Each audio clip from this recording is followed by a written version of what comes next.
Hi hello నమస్తే welcome to మా shop memories.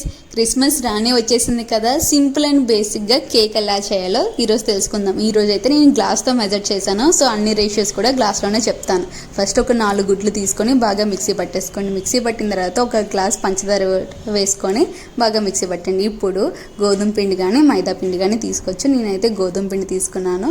ఒక జల్లెడలోనే ఒక గ్లాస్ గోధుమ పిండి, అలాగే ఒక 1 table spoon baking powder, 1/2 table spoon baking soda, కొంచెం అంత సాల్ట్ కూడా వేసి బాగా జల్లించుకోండి.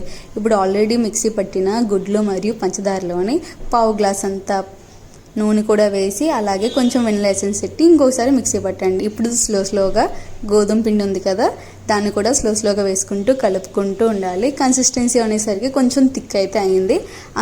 ఇప్పుడు ఇందులో కొంచెం పాలు కూడా వేసుకోండి. కన్సిస్టెన్సీ అనేది ఇలా వస్తే సరిపోతుంది. మనకి రిబ్బన్ కన్సిస్టెన్సీ అనేది ఉండాలి. నేనైతే సపరేట్గా ఇంకేమీ యూజ్ చేయలేదు, మిక్సీ కూడా తిప్పలేదు, స్పూన్తో కలిపితేనే అదంతా కూడా మిక్స్ అయిపోయింది.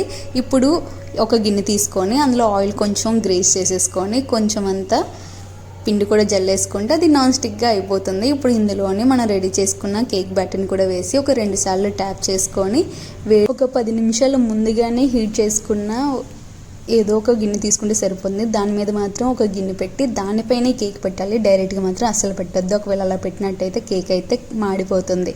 ఇలా అయితే ట్రై చేయండి. టేస్ట్ అయితే చాలా సూపర్గా ఉంది. ఇది చాలా బేసిక్ కేక్ కాబట్టి ఎవరైనా ట్రై చేయవచ్చు. తప్పకుండా ట్రై అయితే చేయండి. వీడియో నచ్చినట్లయితే లైక్, షేర్ అండ్ సబ్స్క్రైబ్.